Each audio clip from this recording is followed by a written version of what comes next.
নমস্কার সকলকে, আমি নীল স্বাগত জানাই আমার ইউটিউব চ্যানেলে। অনেক মহিলারাই কিন্তু এবার অন্নপূর্ণা ভাণ্ডারের টাকা পাচ্ছে না। 17 লক্ষ মহিলার নাম প্রায় বাতিল গিয়েছে অন্নপূর্ণা ভাণ্ডারের নাম থেকে। আপনার যদি টাকা ব্যাঙ্ক অ্যাকাউন্টে না ঢোকে সেক্ষেত্রে কি করবেন জেনে নিন। 17, 18, 19 এবং 20 আগস্ট এই 4 দিন ধরেই টাকা ব্যাঙ্ক অ্যাকাউন্টে একে একে পাঠানো হবে। এই 4 দিনেও যদি টাকা ব্যাঙ্ক অ্যাকাউন্টে না ঢোকে সেক্ষেত্রে কি করবেন শুনে নিন।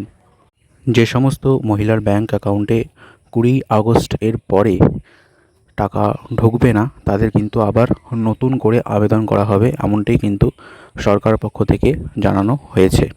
নতুন করে আবেদন করার ক্ষেত্রে কি বলা হয়েছে যে যারা নতুন আবেদন করবে তাদের ফর্মের রিভেরিফিকেশন হবে, অর্থাৎ পুনরায় তাদের ফর্ম ভেরিফাই করা হবে।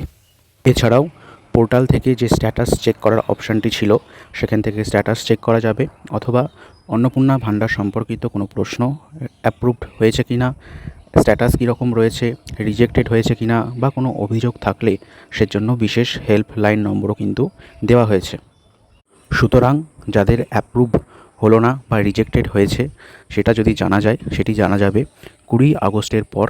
20 আগস্ট পর্যন্ত অপেক্ষা করতে হবে। ধীরে ধীরে আপনার ব্যাঙ্ক অ্যাকাউন্টেও টাকা ঢুকে যেতে পারে। যদি টাকা না ঢুকে থাকে সেক্ষেত্রে পরবর্তী পদক্ষেপ কী হবে সেটি পরের কোনো আপডেট আসলে আবার জানা যাবে। তবে যে বিষয়গুলি সম্পর্কে জানা গিয়েছে সে সম্পর্কে ভিডিওতে জানালাম।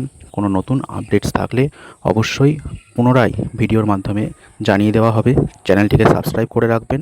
ভিডিওটি ভালো লাগলে ভিডিওটিকে লাইক করবেন। ধন্যবাদ।